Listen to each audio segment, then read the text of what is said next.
student. In the last video I told you about exercise 1.2 in which you learn how to do prime factor of a given number and to find the LCM and HCF of the two number or three numbers and some other questions. So now come to the next topic, that is revisiting irrational number.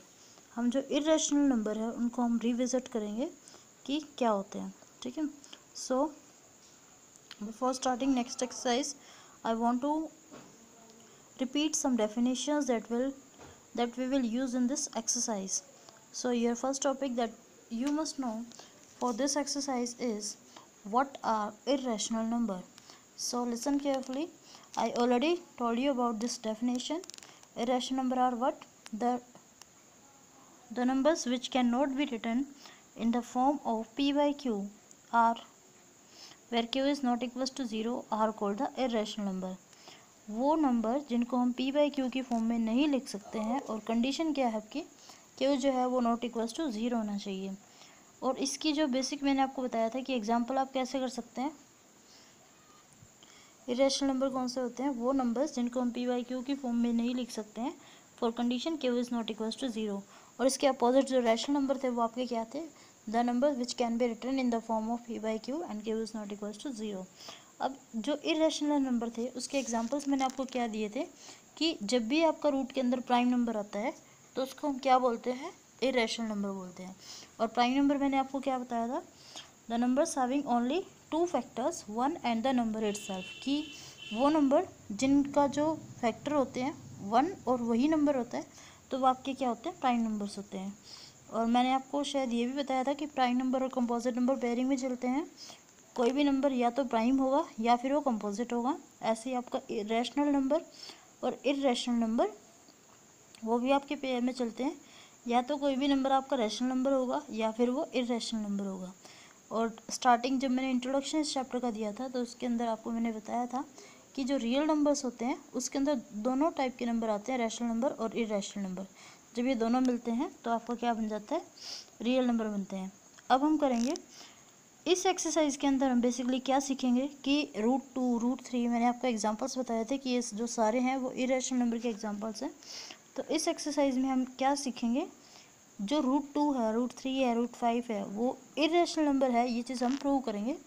ठीक है, इसको हम theorem मान के हम prove करेंगे. तो वो देखिए हम कैसे करेंगे. जो थ्योरम है उसको स्टार्ट करने से पहले मैं एक आपको इम्पॉर्टेंट चीज़ बताना चाहूँगी कि these theorem root 2 is irrational number, root 3 is irrational number and root 5 is irrational number. There are three main theorem in your exercise, or you can say with examples. Three main theorems are there and these theorem are most important for both the boards, Haryana board or CBSE board. From both exam point of view these theorems are important. Sometimes these come under 4 marks in your exam and sometimes it may be for 2 marks. So you must know, you must try to learn this theorem. So let us start the theorem. Your first theorem is that you must know for doing this theorem is let p be prime number, कि अगर आपके पास p कोई भी एक prime number है and if divides a p, if p divides a square, कि अगर p जो है उसको a square डिवाइड करता है then p divide a where a is a positive number, कि p अगर कोई भी प्राइम नंबर है और जो p है वो डिवाइड करता है a स्क्वायर को, तो जो p है वो भी डिवाइड करेगा a को, जहाँ पर a आपका क्या होगा? पॉजिटिव नंबर होगा. अब जो मेन थ्योरम आपकी स्टार्ट होती है वो होती है first 1.4 theorem, that is root 2 is irrational number. And second theorem आपकी जो मेन है वो आपकी है रूट 3 इज़ इरेशनल नंबर. और जो आपकी एक्सरसाइज के अंदर वो आपकी आती है रूट 5 इज़ इरेशनल नंबर. ये जो एक्सरसाइज है 1.3 इसका फिक्स होता है कि एक क्वेश्चन यहाँ से आता ही है, दोनों बोर्ड्स के अंदर, CBSE बोर्ड हो या फिर हरियाणा बोर्ड हो. तो प्लीज़ आप ध्यान से करना है क्वेश्चंस. अब 3 क्वेश्चन मैंने आपको बताया, रूट 2, रूट 3 एंड रूट 5. तीनों जो क्वेश्चन है बिल्कुल सेम है. तो मैं आपको कोई भी एक अच्छे से एक्सप्लेन करती हूँ. अगर आपको कोई भी एक अच्छे से समझ आ गई तो बाकी तो आप ट्राई कर सकते हैं. ठीक है, तो देखिए root 5 is a rational number, उसको हम कैसे प्रूव करेंगे.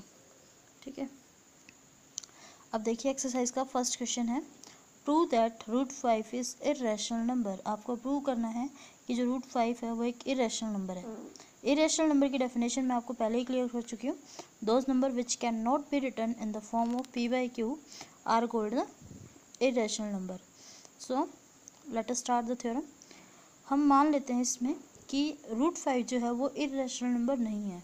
अभी मैंने आपको थोड़ी देर पहले ही बताया था कि कोई भी नंबर या तो इरेशनल नंबर होगा या फिर वो रैशनल नंबर होगा।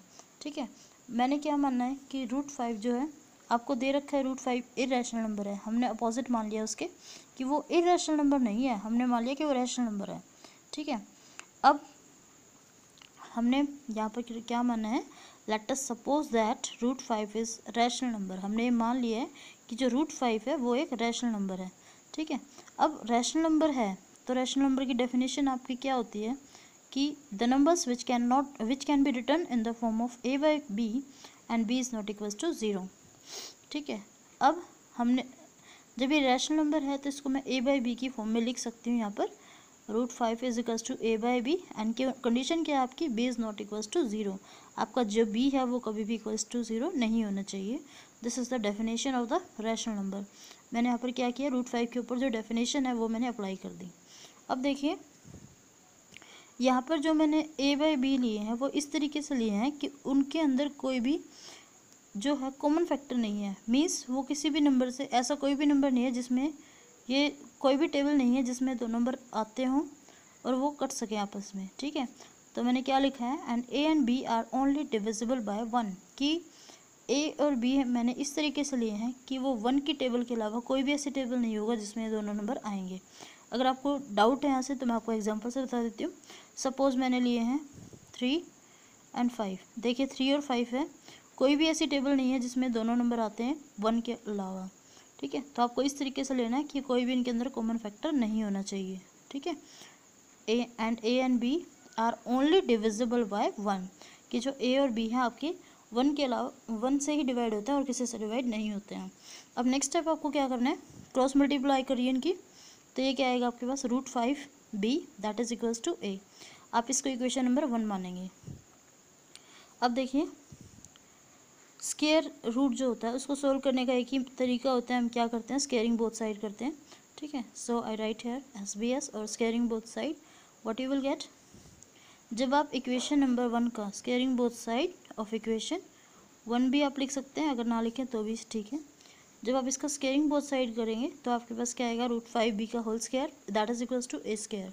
Now open the square, root 5 whole square and b whole square that is equals to a square. क्योंकि यहाँ पर होल स्केयर था तो पहले आप रूट 5 का होल स्केयर करेंगे अलग से, फिर b का स्केयर करेंगे that is equals to a square.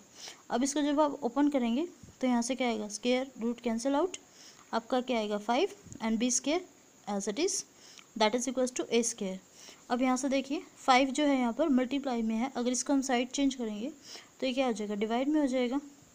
अब मैंने आपको पीछे एक थ्योरम बताई थी कि अगर कोई भी p एक प्राइम नंबर है और वो a स्केयर को डिवाइड करता है तो वो a को भी डिवाइड करेगा। तो यहाँ से देखिए हम यहाँ से ये भी बोल सकते हैं कि जो a स्केयर है वो डिविजिबल बाय 5 से है, कि जो a स्केयर है वो डिवाइड हो रहा है 5 से, और उस थ्योरम के अकॉर्डिंग वो a जो है 5 से भी डिवाइड होगा। इसका मैंने एग्जांपल आपको यहाँ करके दिखाया, देखिए जैसे कि a स्केयर मान लिया मैंने 25 है बाय में 5, वो 5 से डिवाइड हो रहा है, आपको पता लग रहा है कि ये 5 की टेबल से डिवाइड होता है और 5 आंसर आता है। जब आपका 25 5 की टेबल से डिवाइड हो रहा है, a स्केयर अगर हो रहा है तो a भी तो आपका 5 से डिवाइड हो रहा है। ठीक है, a यहाँ पर कितना था आपका 5, तो 5 भी तो 5 से डिवाइड होता है, so that is equals to 1। और अगर ये दोनों नंबर a स्केयर और a दोनों 5 से डिवाइड हो रहे हैं तो ये 5 के मल्टीपल भी होंगे। ठीक है, ये भी आपको याद रखना है।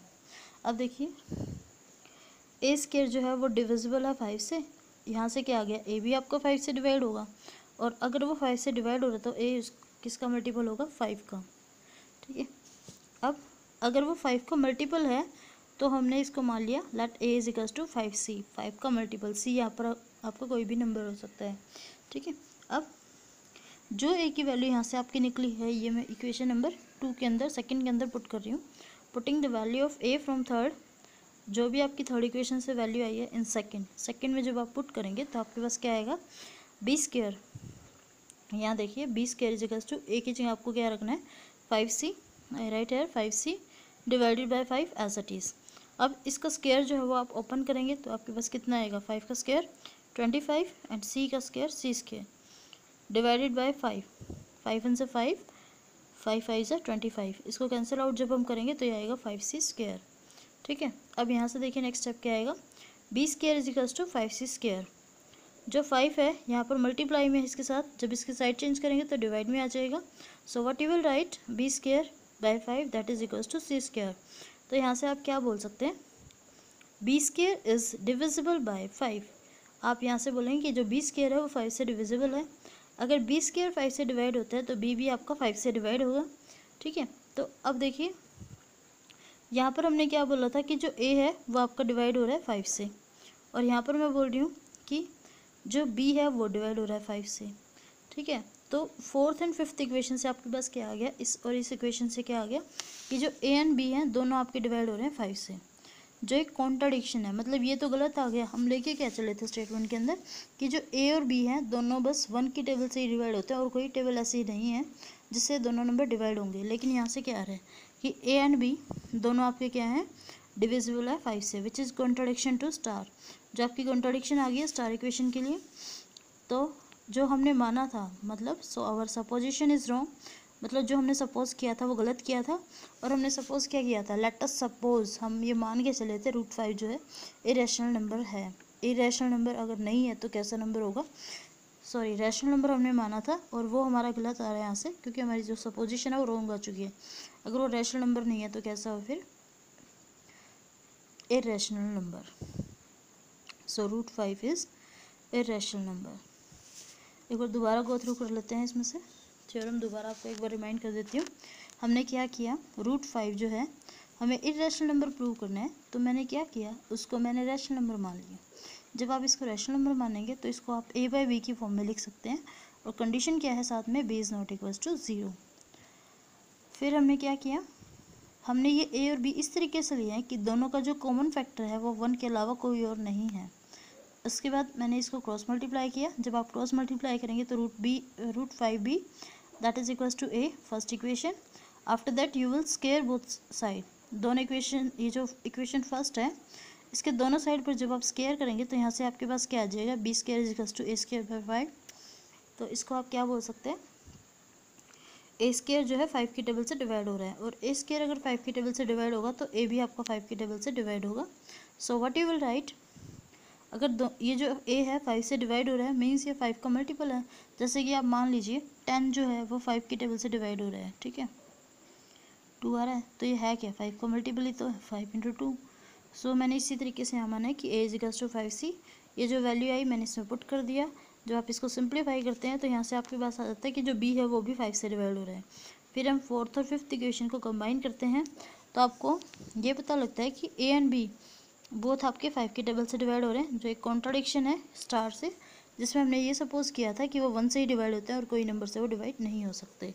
सो our supposition is wrong, hence √5 is a irrational number. ठीक है, यहाँ से आपकी जो थ्योरम है √5 इज़ इरेशनल नंबर वो प्रूव हो जाती है। अब जो आपकी थ्योरम है √2 इज़ इरेशनल नंबर और √3 इज़ इरेशनल नंबर, वो बिल्कुल सेम पैटर्न से चलेंगी। उसमें क्या डिफरेंस होगा, जहाँ पर भी इसमें मैंने √5 लिया है या फिर मैंने 5 लिया है, जहाँ पर भी वहाँ पर आपको 2 लिख के काम करना है जब आप √2 इज़ इरेशनल नंबर प्रूव करोगे।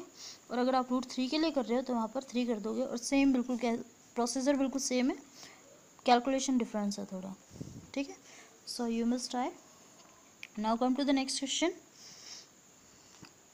Your next question is prove that 3 + 2 √5 is irrational number. Now listen, see the proof यार। आपको ये प्रूव करना है 3 + 2 √5 एक इरेशनल नंबर है। ठीक है, तो अगर ये क्वेश्चन, अगर आपका एग्जाम में क्वेश्चन आता है और वो 2 मार्क्स के लिए आता है तो आप ये जो तरीका है वो बिल्कुल ठीक है। लेकिन अगर सेम क्वेश्चन आपका 4 मार्क्स के अंदर आता है या फिर हरियाणा बोर्ड में 5 मार्क्स के क्वेश्चन भी आते हैं उसमें आता है, तो आपको जो क्वेश्चन है थोड़ा लेंदी करना पड़ेगा, और वो कैसे होगा वो मैं आपको बता देती हूँ। पहले आप प्रूव करिए, अगर ये 2 मार्क्स का क्वेश्चन आता है तो आप कैसे करेंगे वो मैं आपको बता रही हूँ। Your statement is 3 + 2 √5, what you have to do, you have to prove it that it is a irrational number। हम मान लेते हैं let the number is equals to 3 + 2√5 = a। हमने ये जो नंबर है ए की इक्वल मान लिया। आपको इस टाइप के क्वेश्चंस में करना क्या है, जो भी आपका इरेशनल नंबर होगा, जैसे कि आपको पता है कि √2 है, √3 है, √5 है, ये आपके इरेशनल नंबर है, आप उनकी वैल्यूज़ निकाल लेंगे। ठीक है, तो यहाँ से देखिए 3 जो है प्लस साइन के साथ है, इस साइड जब साइड चेंज करेंगे तो माइनस में हो जाएगा, 2 मल्टीप्लाई में है, डिवाइड में आ जाएगा। अब देखिए यहाँ तक आपको क्वेश्चन करना है। आगे देखिए, अभी हमने प्रूव किया था कि जो √5 है वो एक इरेशनल नंबर है। Since you already know that √5 is an irrational number which is equals to a - 3/2 in this statement. अब इन इक्वेशन 1 फर्स्ट इक्वेशन के अंदर ये आपका इरेशनल नंबर है और ये इसके इक्वल है, तो हम क्या करेंगे, अगर ये आपका इरेशनल नंबर है तो ये भी आपका क्या होगा, इरेशनल नंबर होगा। सो a - 3/2 is also irrational number. और अगर ये भी इरेशनल नंबर है, ये भी इरेशनल नंबर है, तो यहाँ से जो स्टेटमेंट फॉर्म होगी, मतलब कि ये भी आपका क्या होगा, इरेशनल नंबर होगा। और यही आपको प्रूव करना था। ये क्वेश्चन किसके लिए है, अगर ये क्वेश्चन 2 मार्क्स में आता है तो इतना आपका जो प्रूफ है वो इनफ है। ओके।